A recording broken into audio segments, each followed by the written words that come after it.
प्रिय विद्यार्थी शुभाशीष, पौधार ग्रुप ऑफ एजुकेशन की ऑनलाइन क्लास में आपका पुनः स्वागत करता हूं। आइए विद्यार्थियों, आज हम जिस टॉपिक पर चर्चा करेंगे वो है रीतिकाल का उद्भव। बीए तृतीय वर्ष के छात्र छात्राओं के लिए रीतिकाल का, अब हिंदी साहित्य का जो पार्ट है, हिंदी साहित्य का जो विभाग है वो है रीतिकाल का उद्भव, विकास और उसकी प्रवृत्तियाँ, है ना।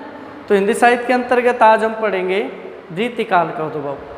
तो प्यारे विद्यार्थियों, समझने की बात यही है कि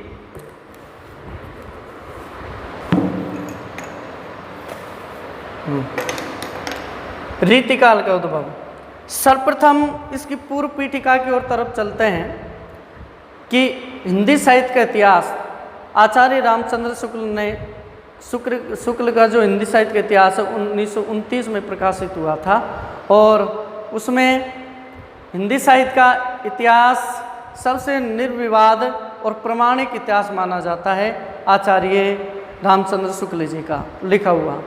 उसमें हमारे हिंदी साहित्य को 4 मुख्य प्रभागों में बांटा गया है। वो है आदिकाल है, भक्तिकाल, रीतिकाल और आधुनिक काल। तो आदिकाल और भक्तिकाल के बाद जो रीतिकाल आता है, रीतिकाल को हम तृतीय वर्ष में पढ़ते हैं, है ना। तो आज हम जिस काल को लेकर आए हैं वो है रीतिकाल का उद्भव। तो सबसे पहले हमें ये देखना है कि इसका नामकरण और वर्गीकरण, इसका नामकरण कैसे हुआ। नामकरण, रीतिकाल का नामकरण देखेंगे तो आचार्य रामचंद्र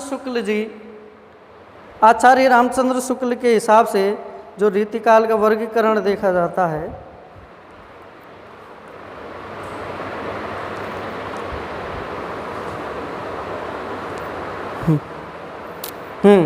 आचार्य रामचंद्र शुक्ल ने रीतिकाल का जो कालावधि लिखी है, समय काल लिखा है, वो है यानी 1700 विक्रम संवत से 1700 विक्रम संवत से यानी 1900 विक्रम संवत तक, 1900 विक्रम संवत तक।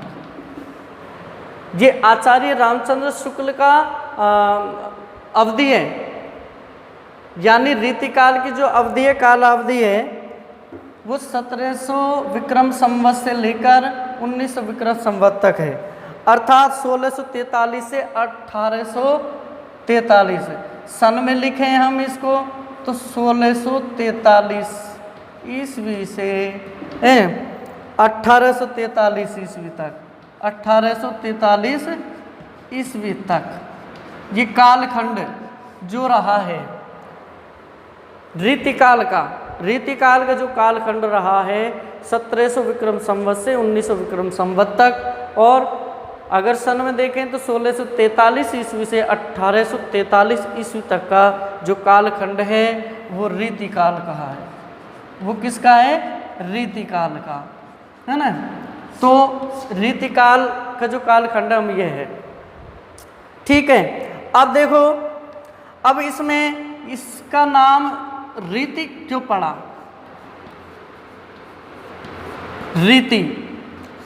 रीति क्यों पड़ा? क्योंकि हम जानते हैं कि संस्कृत में रीति शब्द का अगर अर्थ है वो वामन ने किस तरह लिखा है? वामन ने, संस्कृत के आचार्य वामन ने रीति को साहित्य का क्या माना है? आत्मा।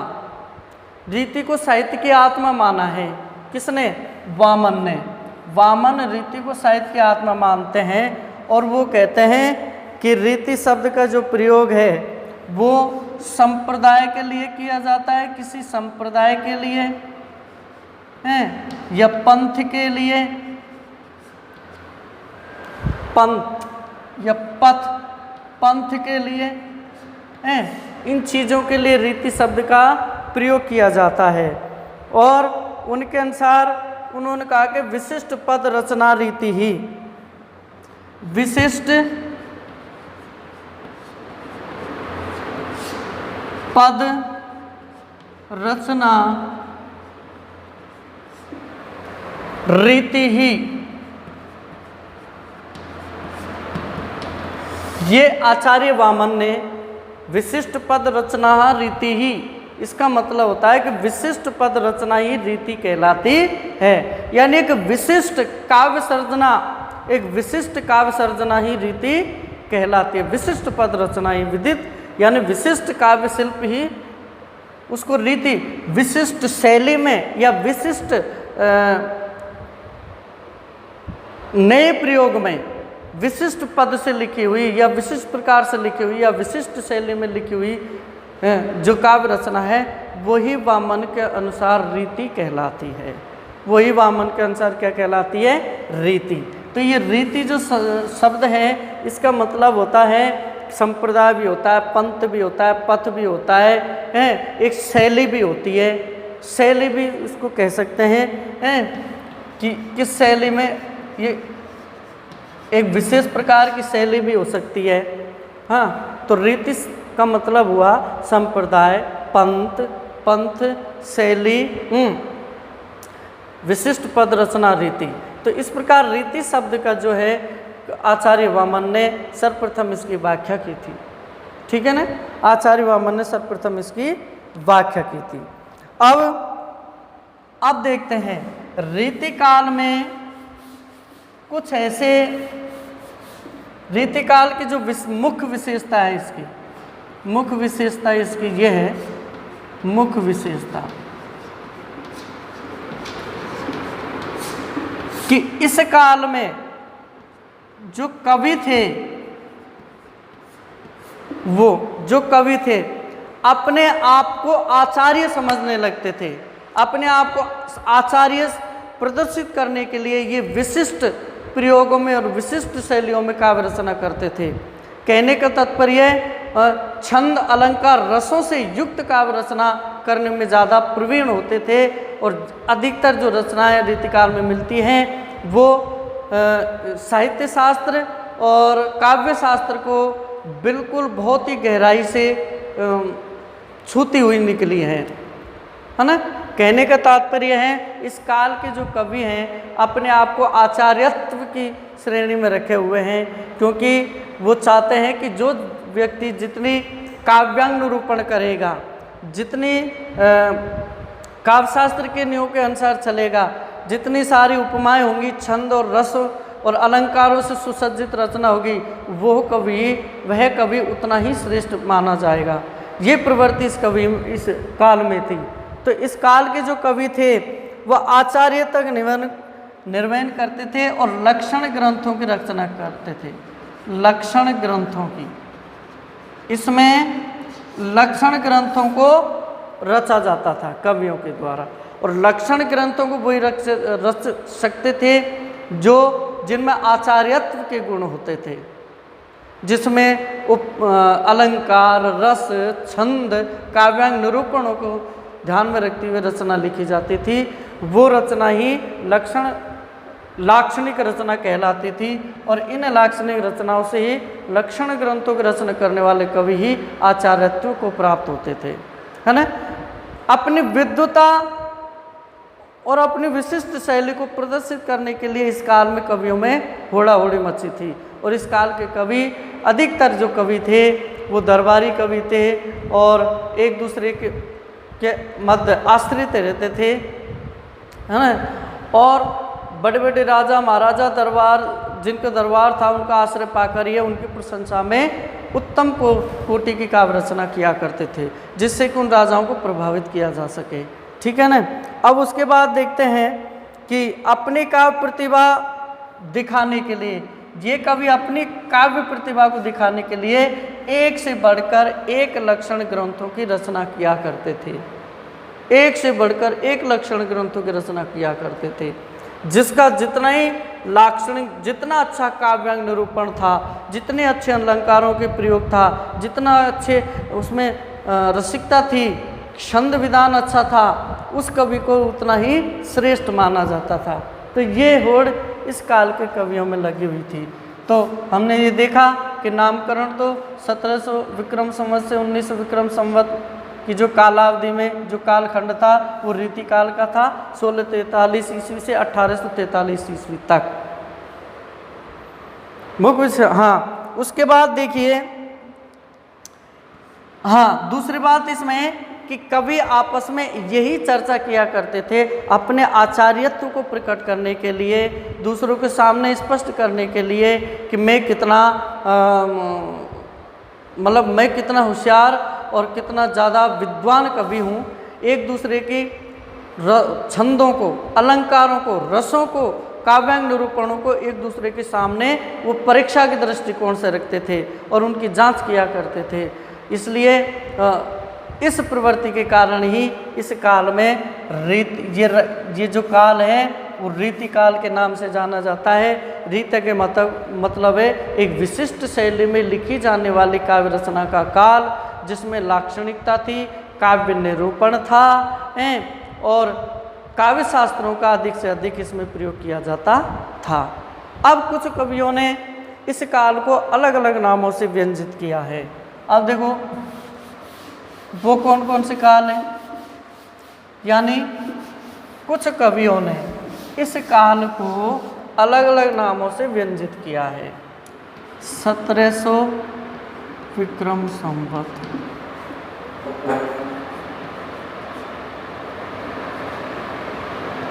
1900 विक्रम संवत अर्थात 1643 ईस्वी से 1843 ईस्वी तक, 200 वर्ष तक। 200 वर्ष का जो कालखंड है ये रीतिकाल का रहा है। अब देखिए, यद्यपि इस काल में देखिए रीति ग्रंथ लिखने की जो प्रवृत्ति है यद्यपि भक्ति काल में शुरू हो गई थी, है ना।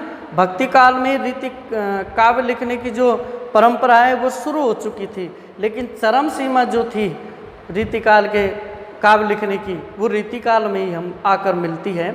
लेकिन रीति काल से पूर्व जो भक्ति काल था, भक्ति काल में कुछ ऐसे कुछ कवि हुए हैं जिन्होंने रीतिकालीन काव्य लिखा था, जैसे कृपाराम है, तरंगिणी, और हाँ जैसे सूरदास हैं, सूरदास जी हैं, इन्होंने साहित्य लहरी लिखा, साहित्य लहरी।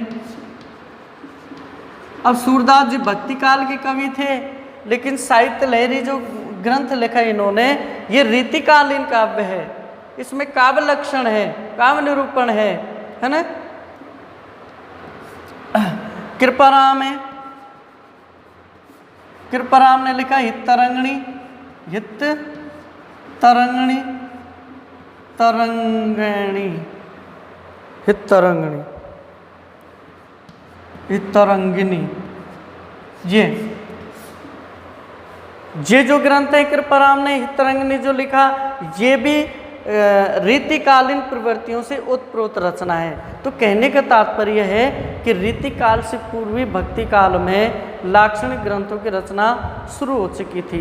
रीतिकालीन ग्रंथों की रचना रीतिकाल की जो प्रवृत्तियों से आच्छद जो रचना है वो हो चुकी थी। यानी कहने का मतलब है रीतिकालीन ग्रंथ भक्ति काल से शुरू हो गए थे। कालांतर में धीरे धीरे सैकड़ों कवि आए, बहुत सारे कवि आए कालांतर में। फिर रीतिकाल में अनेक कवि आए जिन्होंने रीति काव्य को ऊंचाइयों पर पहुंचाया और युगीन प्रवृत्ति का परिचय दिया। यानी युगीन प्रवृत्ति जिसमें थे, देखो कुछ जैसे मतीराम, रीतिकालीन कवि मतीराम, उसके बाद भूषण, भूषण ग्वाल, ये रीतिकालीन कवि है। मतीराम, भूषण, ग्वाल। उसके बाद थे पद्माकर देव, भिखारीदास, पद्माकर देव, भिखारीदास, भिखारीदास, भिखारीदास, चिंतामणि, चिंतामणि,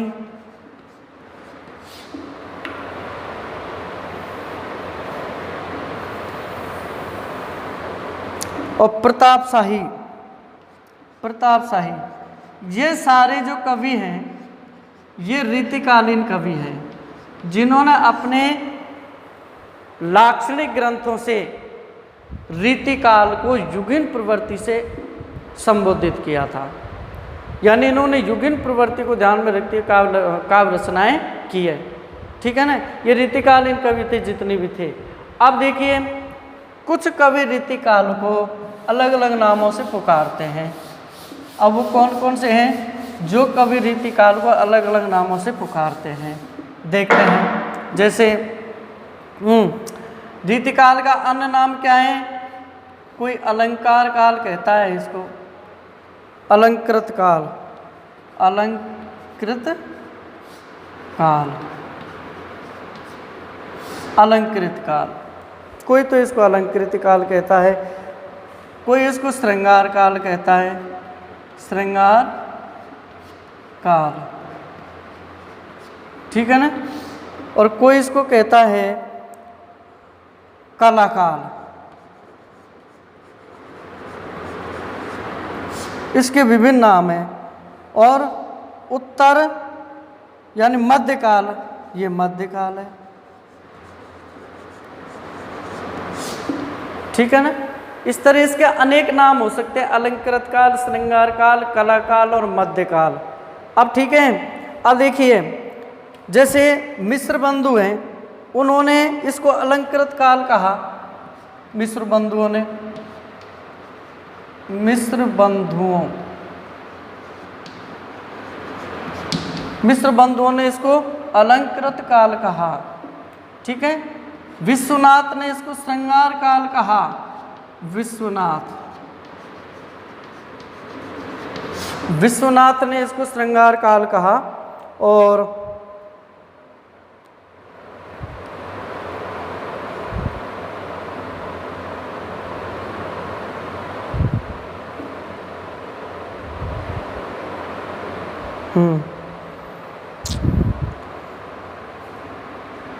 मध्यकाल,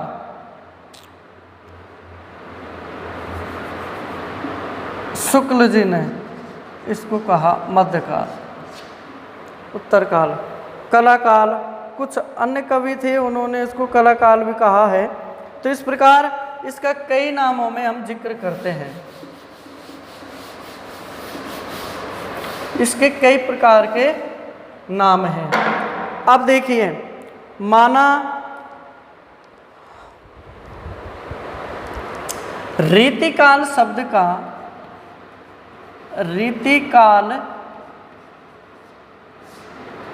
रीतिकाल में रीति शब्द का अर्थ, रीति शब्द का अर्थ, जो रीति शब्द का अर्थ है वो रीतिकाल, यानी रीति शब्द का अर्थ क्या है? इसमें रीति शब्द का तात्पर्य अर्थ है काव्यांग निरूपण, काव्यांग,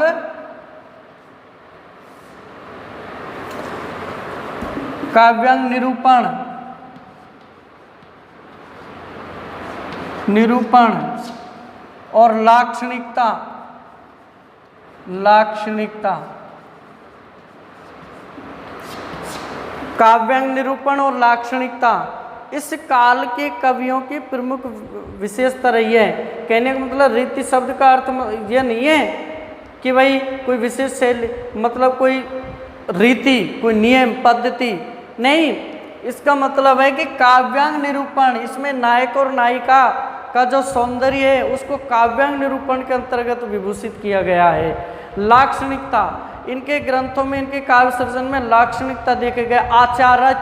आचार्य का तत्व, आचार्यत्व देखा गया है ना। विद्वता देखी गई है, यानी अलंकारों, रस, छंदों और काव्यांग, काव्य के जितने भी अंग हैं उनसे परिपूरित रचनाएं इस काल में अधिकतर लिखी गई।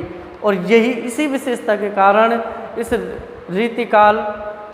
रीतिकाल है, इसको अलंकृत काल भी कहा जाता है, श्रृंगार काल भी कहा जाता है, कला काल भी कहा जाता है। ठीक है ना, तो विभिन्न नामों से इसको पुकारा जाता है। तो ये था रीतिकाल का नामकरण और उसका उद्भव। अब देखिए आगे बढ़ते हैं कि रीतिकाल को 3 श्रेणियों में बांटा गया। और रीतिकाल को 3 श्रेणी वो कौन कौन सी थी जिस श्रेणी में रीतिकाल को बांटा गया वो देखेंगे।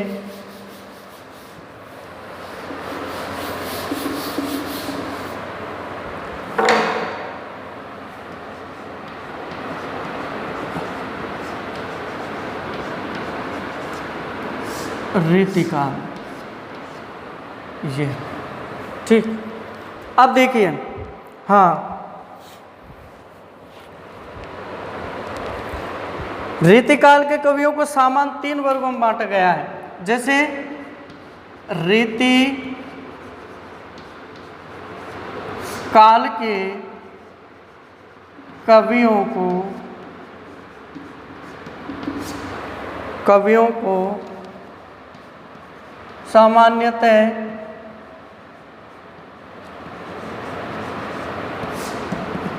यानी 3 वर्गों में बांटा गया है। 3 वर्गों में, अब 3 वर्गों में बांटा गया है। रीतिकाल के कवियों को सामान्यतः 3 वर्गों में बांटा गया है। नंबर एक देखेंगे रीतिबद्ध कवि। रीतिबद्ध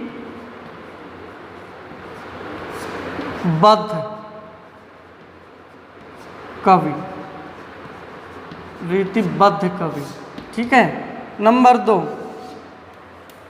रीति सिद्ध कवि। रीति सिद्ध कवि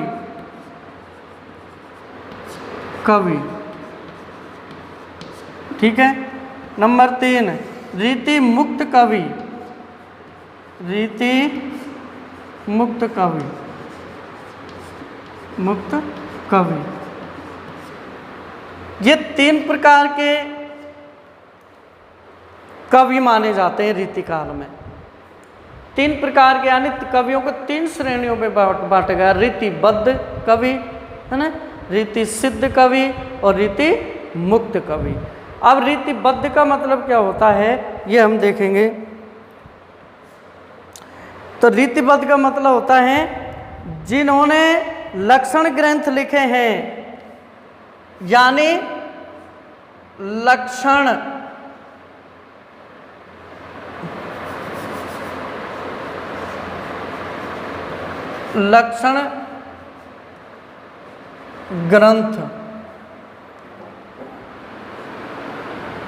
ग्रंथों की रचना। इसमें लक्षण ग्रंथों की रचना हुई है। कहने का तात्पर्य कि रीतिबद्ध कवि वो होते हैं जो रीति में बंधे होते हैं।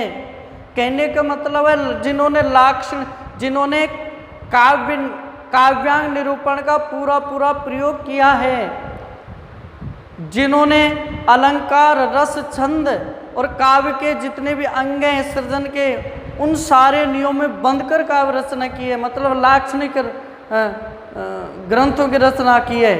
ऐसे कवियों को रीतिबद्ध कवि कहा जाता है। और रीतिबद्ध कवि माने जाते हैं कवि देव। कौन माने जाते हैं? कवि देव। कवि जो देव हैं उनकी काव्य रचनाओं में अगर देखें तो विशुद्ध अलंकारों का प्रयोग, लगभग अधिकतर श्रृंगार रस में लिखी हुई रचनाएं और विभिन्न तरह के छंदों का प्रयोग हुआ है। सभी काव्यांगों का प्रयोग हुआ है, इसलिए उनकी रचनाएं लाक्षणिक आचार्यत्व को प्राप्त है, विद्वता को प्राप्त है। उनकी जो रचना है वो लाक्षणिक है। तो लाक्षणिक ग्रंथों की रचना करने वाले जो कवि हैं वो रीतिबद्ध श्रेणी में आते हैं, जैसे कवि देव। ठीक है ना। अब दूसरा रीति सिद्ध कवि देखते हैं, ये तो ये क्या कहते हैं कि इन्होंने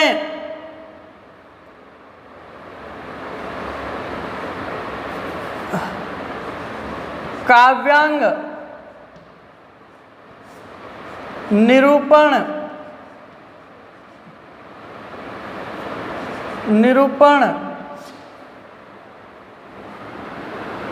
काव्यांग निरूपण वाले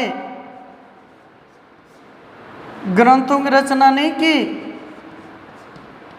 ग्रंथों की रचना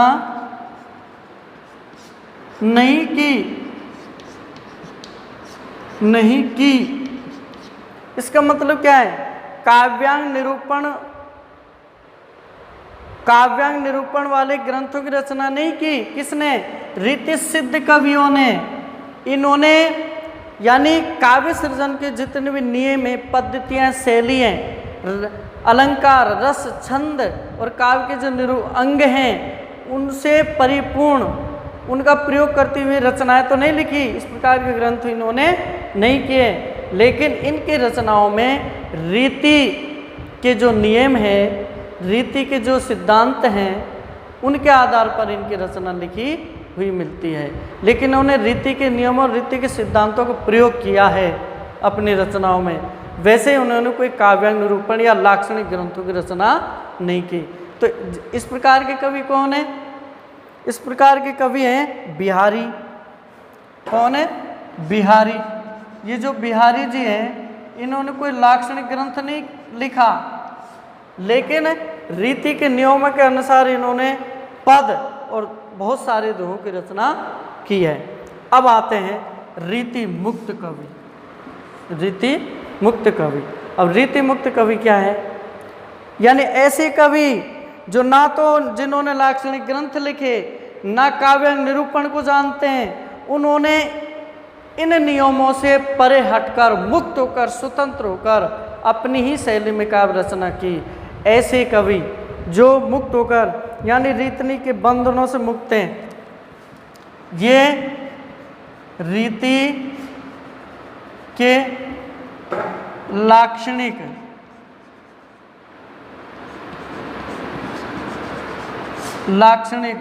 नियमों से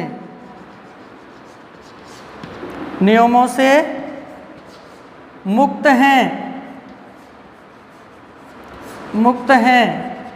यानी रीति मुक्त का मतलब होता है रीति से मुक्त, यानी रीति के जो लाक्षणिक नियम है, शास्त्रीय नियम है, उनसे मुक्त होकर ये स्वतंत्र रचना करने वाले कवि हैं। एक इस प्रकार के कवि मिलते हैं। और जैसे वो थे घनानंद, जैसे घनानंद, है ना। इस तरह के जो कवि हैं वो रीति मुक्त के कवि हैं, जिन्होंने रीति मुक्त रचनाएं लिखी। अब देखिए,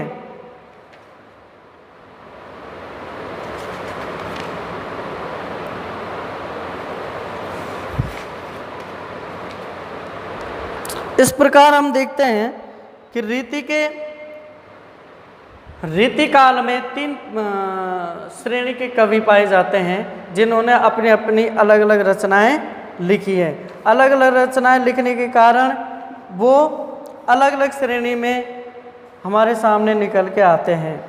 अब जैसे रीतिबद्ध कवि है, चिंतामणि है, मतिराम है, भूषण है, कुलपति मिश्र है, ये सारे रीतिबद्ध कवि हैं, ठीक है ना। और मंडन है, देव है, पद्माकर है, गोप है, ग्वाल है, भिकारीदास, रसलीन, ये सारे के सारे कैसे कवि हैं? दूल्हे हैं, प्रताप शाही है, द्विजदेव है, ये सारे के सारे कवि कौन से हैं? रीतिबद्ध कवि। रीतिबद्ध कवि। उसके बाद रीति सिद्ध कवि है, इसमें एकमात्र बिहारी जी आते हैं, जो काव्यांग निरूपण ग्रंथों की रचना तो नहीं की, लेकिन काव्य रीति के नियमों को इन्होंने अपनी रचनाओं में, रीति के नियमों के अनुसार अपनी रचनाएं लिखी, ठीक है। उसके बाद देखते हैं रीति मुक्त कवि घनानंद है, आलम है, बोधाय, ठाकुर है। घनानंद है, यहाँ आलम है, आला में बोधा है, बोधा और ठाकुर, ये रीति मुक्त कवि हैं। कौन से हैं ये? रीति मुक्त कवि। इन्होंने विभिन्न काव्य रचनाएं की रीतिकाल में आकर। तो कहने का मतलब है रीतिकाल एक ऐसा कालखंड था जिसमें रचनाओं में अलंकार, छंद, अलंकारों के भरपूर प्रयोग हुआ था। छंदबद्ध रचनाएं लिखी जाने लगी और लगभग सभी रसों में लिखी जाने लगी। काव्य के निरूपणों को, काव्य के जितने भी अंग हैं, जितने भी नियम हैं, उन सिद्धांतों के अनुसार काव्य रचना की जाने लगी। तो शास्त्रीय काल था, हिंदी साहित्य का शास्त्रीय काल कहा जा सकता है रीतिकाल को, है ना। तो इसमें शास्त्रीयता थी, उत्तम कोटि के साहित्य की जो सर्जना हुई है वो रीतिकाल में हुई है। इसमें श्रृंगार का अत्यधिक महत्वपूर्ण स्थान है। श्रृंगार की विभिन्न रचनाएं, उत्तम से उत्तम प्रकार का श्रृंगार रीतिकाल में लिखा, इसलिए इसको श्रृंगार काल भी कहा जाता है। अलंकारों को भरपूर प्रयोग हुआ, इसलिए इसको अलंकृत काल कहा जाता है। विभिन्न साहित्य के विभिन्न कलाओं का इसमें परिपेष्ट हुआ है ना। इसमें विलक्षण अद्भुत प्रयोग हुआ है, इसलिए इसको कला काल कहा। तो मतलब निर्णय स्वरूप कह सकते हैं रीतिकाल का जो उद्भव है वो 1700 विक्रम संवत से 1900 विक्रम संवत से शुरू होता है, तक इसका कालखंड रहता है 200 वर्ष तक। और इस मध्य विभिन्न प्रकार के कवि आते हैं और इन कवियों के कारण ही हमारा हिंदी साहित्य वास्तव में अलंकारिक बना, रसिक बना और छंदबद्ध बना। ठीक है। अब रीतिकाल की जो प्रमुख प्रवृत्तियां हैं वो कौन कौन सी हैं, इसका वीडियो हम कल लेकर आएंगे। ठीक है, आज इतना ही और आपसे इजाज़त लेते हैं। तब तक के लिए धन्यवाद, नमस्कार।